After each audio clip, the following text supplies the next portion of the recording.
por dentro das principais discussões que impactam seus investimentos e das análises de nossos especialistas sobre as movimentações do mercado financeiro. Falando nisso, nosso encontro é toda manhã, logo após a abertura do mercado. Entre nos canais oficiais do Itaú Personalité e envie suas dúvidas sobre recomendação de investimentos.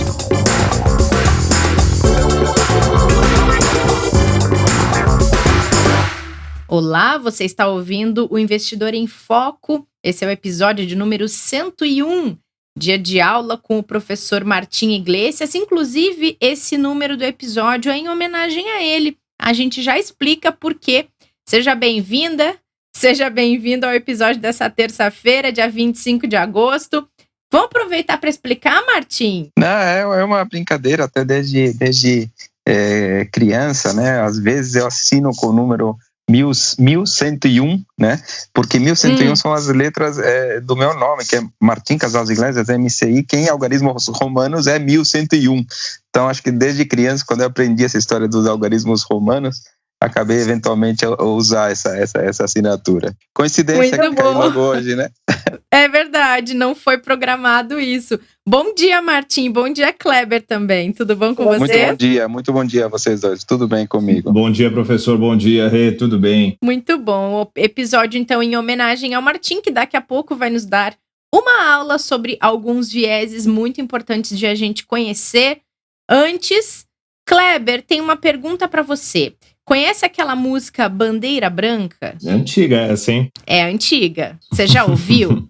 Já. Pois é, parece que não foi só você e eu que ouvimos. Andaram ouvindo esta música nos últimos dias na China e nos Estados Unidos. Na verdade, de ontem para hoje, né? A gente teve aí, vamos dizer, uma leve trégua depois de semanas aí de adiamentos de conversas, né? E preocupações em relação principalmente as negociações, né, para os tratamentos, tanto da aplicação do acordo comercial, né, na fase 1, quanto outros pontos importantes que haviam sido planejados pelos dois países, né, e aparentemente, depois das últimas horas, né, os dois países começam aí a se alinhar para colocar em vigor aquilo que eles já tinham feito de acordo, e inclusive outros pontos importantes, como até relações ligadas a troca de desenvolvimentos das próprias vacinas e dos medicamentos e tratamentos que estão sendo feitos pelas duas nações, né, contra a Covid-19, e isso trouxe um alívio momentâneo bem interessante para os mercados, viu? Tanto na Ásia, que fechou com altas expressivas hoje, acompanhando inclusive o dia de ontem, que foi positivo nos mercados, né, e agora na pré-abertura do mercado norte-americano, assim como na Europa, a gente vê ali uma indicação de mais um dia positivo seguindo essa tendência de alta, que foi bastante ajudada aí por essas informações que chegaram tanto dos Estados Unidos quanto da China. Muito bom. E por aqui, Kleber, o mercado parece que segue com uma grande expectativa do anúncio desse pacote de medidas econômicas e sociais para a recuperação da economia que o governo acabou adiando. A gente tinha, na verdade, um pacote um pouco maior do que aquilo que deve vir a público hoje, né? O que deve ser apresentado hoje, né, o novo programa da Casa Verde e Amarela, né, que é uma repaginagem, né, uma reformulação do Minha Casa Minha Vida, e além disso também era esperado que a gente tinha outras medidas sendo apresentadas, como o valor do Renda Brasil, esse que acabou não chegando-se numa definição, né, com a proposta do plano econômico, né, da equipe econômica vindo com R$247 de valor mensal, né, o governo federal ali acreditando que o interessante seria ficar próximo dos R$300, isso deve ser revisto, e principalmente para a questão de risco fiscal, tanto a parte do orçamento, né, na revisão do orçamento, que é muito importante, quanto do programa Pro Brasil, para que ele fique um pouco mais enxuto em relação a despesas com os recursos públicos e a criação de um plano para desenvolver novos marcos regulatórios, né, em diversos setores e pastas também ministeriais para atrair mais a iniciativa privada para o Brasil. Como todos esses pontos ainda ficaram a se definir, a serem alinhados, provavelmente hoje a gente não deve ter o anúncio do que seria ali, né, um pacote mais completo para ajuda aí, tanto da questão fiscal quanto de desenvolvimento do país. Vamos aguardar, Rê, mas assim, mesmo com isso, o dia aqui vem acompanhando o cenário lá de fora, com outros dados que saíram e abre aí com leve alta também aqui no mercado local. Perfeito. E como veio o IPCA 15? Um pouquinho melhor do que o esperado. tá? A gente tinha uma expectativa do mercado aí com uma alta para o IPCA 15, né, que é a prévia, né, da inflação oficial ali medida pelo governo. Ele era esperado em 0,26, veio de 0,23%. Tá? Alguns pontos que foram levados em consideração aí, que ajudou bastante para que esse número viesse um pouco melhor, foi o desconto nas mensalidades escolares, por exemplo, agora para essa primeira quinzena de agosto. E ele veio já abaixo também do mês de julho, que foi de 0,30. Que isso é muito relevante, é que mostra que a inflação continua controlada. E aí todo aquele plano de política monetária que vem sendo adotado, principalmente pelo Banco Central, né, e pela equipe econômica, vai poder continuar sendo seguido, uma vez que você tem ainda aí muito espaço para que esses estímulos continuem no mercado como já eram esperados. Muito bom. Passada pelo nosso cenário desta terça-feira, a gente tem que ficar atento a mais alguma coisa hoje ou podemos ir para a nossa aula, Kleber? 11 horas, a gente nos Estados Unidos vai ter ali o índice de confiança do consumidor norte-americano. É o que tem de mais importante, além de outros pontos que podem surgir ao longo do dia, né, principalmente em relação a esses pacotes aqui do Brasil, que pode ter alguma novidade. Mas em termos de indicador, o que a gente tem de mais relevante é esse. E na parte da manhã, na Europa, saiu uma revisão do PIB alemão, né, a maior economia do bloco europeu, que veio na revisão um pouco melhor do que tinha sido anunciado previamente. Então, isso também ajuda para a gente ver que a velocidade de retomada da atividade lá pode não estar tão lenta quanto era a preocupação. Vamos torcer para que isso se reforce para as outras economias por lá também. Muito bem, então. Martim, chega mais, porque a gente vai falar hoje de alguns vieses dos quais seria importante ficar longe, né, Martim? Tô aqui, viu? Vamos falar sobre eles aí. Quero saber uma coisa. Você já se arrependeu de ter feito algum investimento? Porque tem muita gente aí flertando com a bolsa, pensando em investir na bolsa, mas tem medo de entrar. Às vezes tem medo de entrar porque tem medo de se arrepender.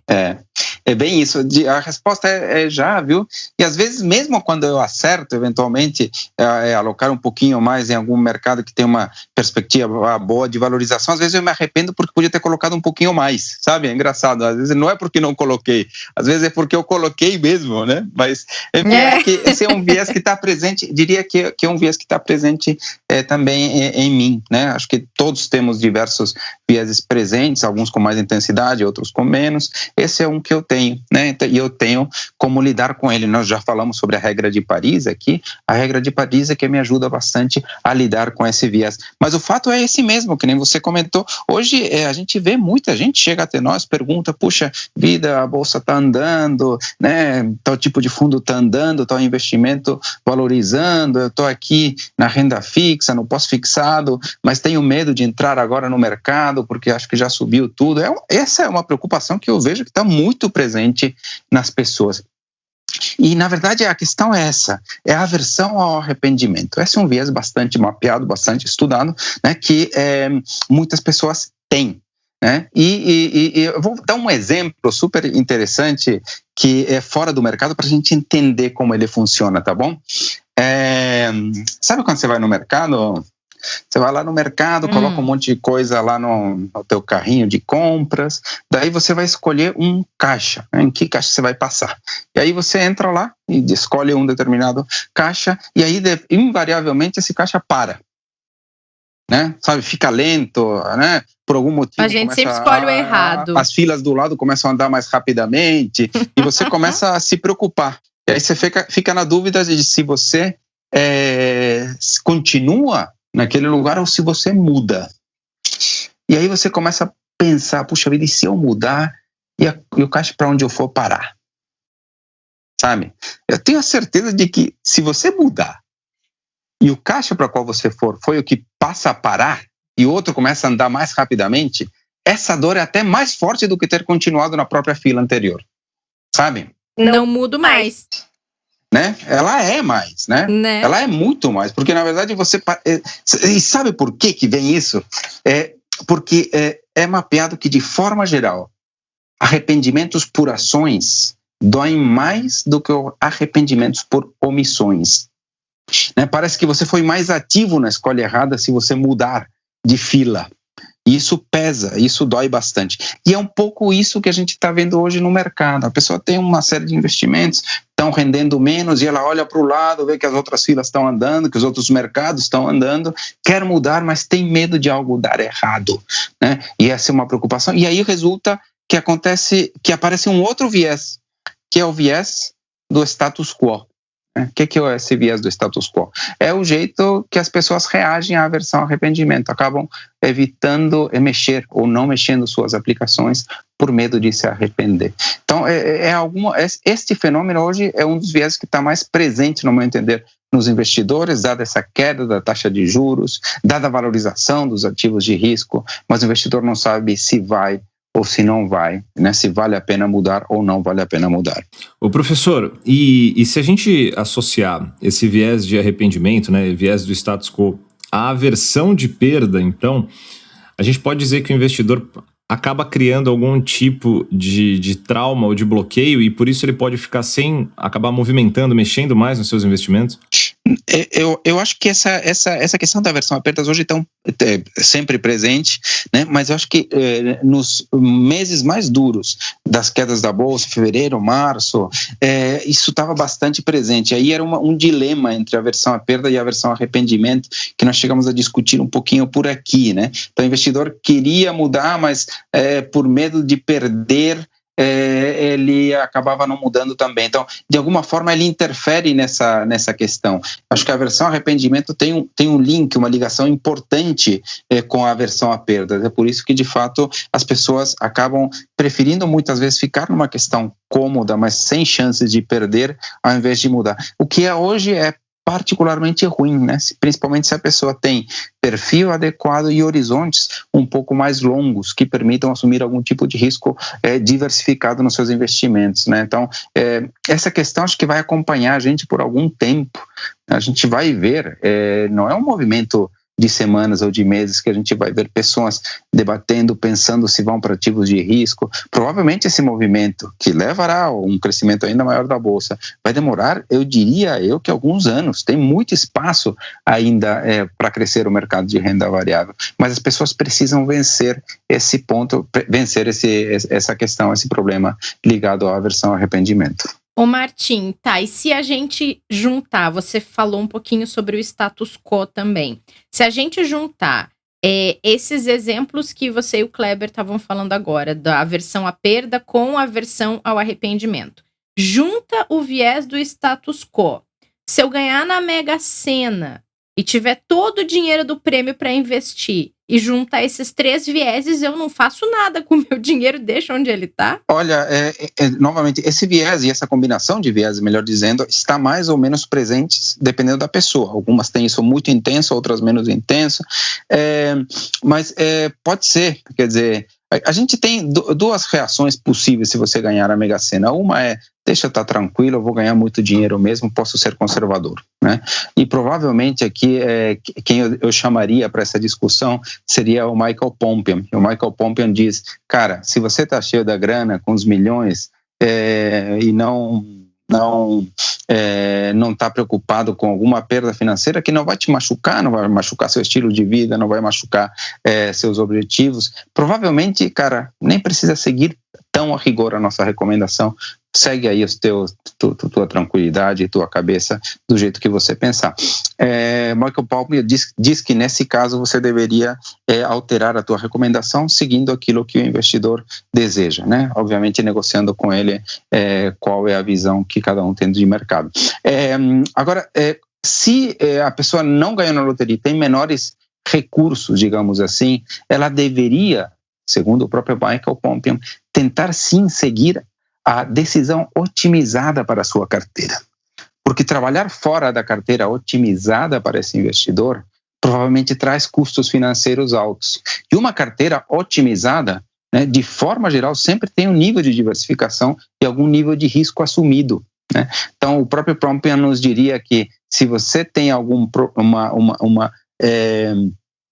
recursos financeiros limitados e as suas decisões de investimento podem afetar a tua qualidade de vida, você deveria sim insistir na recomendação um planejador financeiro deveria insistir que o investidor aplicasse na carteira recomendada, porque ela apresenta a melhor relação de risco-retorno e, portanto, vai levar a maiores benefícios no longo prazo.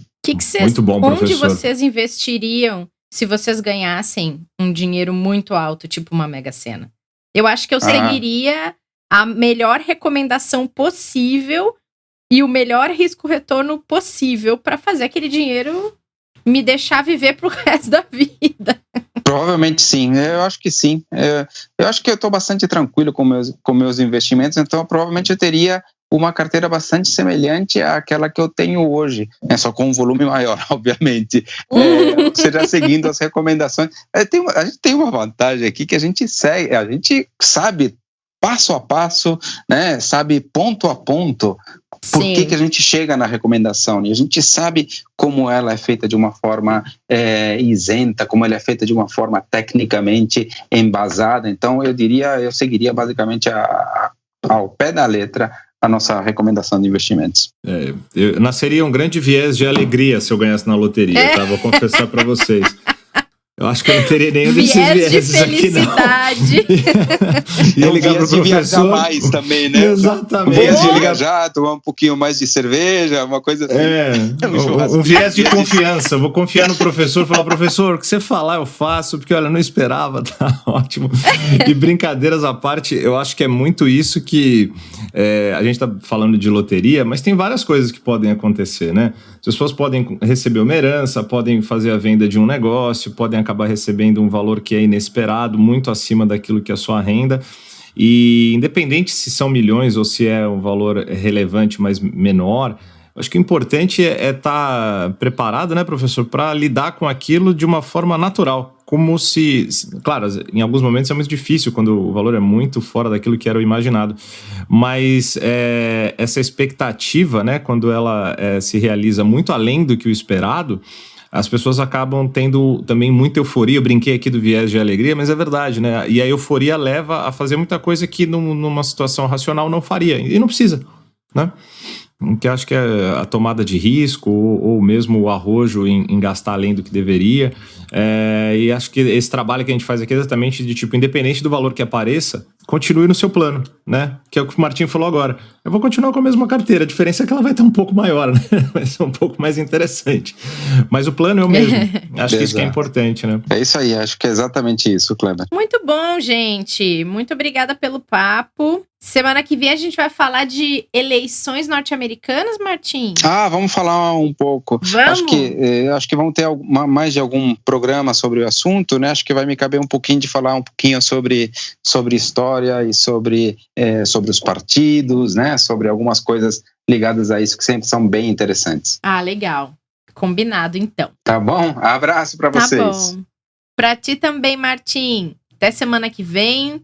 Kleber, a gente se encontra amanhã. Obrigado, Rê, valeu. Amanhã a gente está de volta. Professor, valeu pelos 1101 ensinamentos aí, com a sua assinatura. E amanhã a gente está mais uma vez aqui, Rê, obrigado. Obrigada combinado. Obrigada a vocês pela companhia nesse episódio.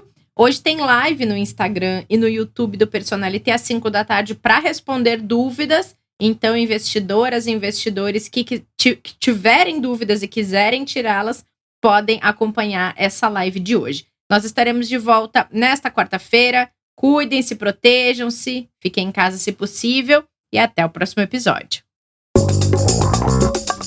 Fique por dentro das principais discussões que impactam seus investimentos e das análises de nossos especialistas sobre as movimentações do mercado financeiro. Falando nisso, nosso encontro é toda manhã, logo após a abertura do mercado. Entre nos canais oficiais do Itaú Personalité e envie suas dúvidas sobre recomendação de investimentos.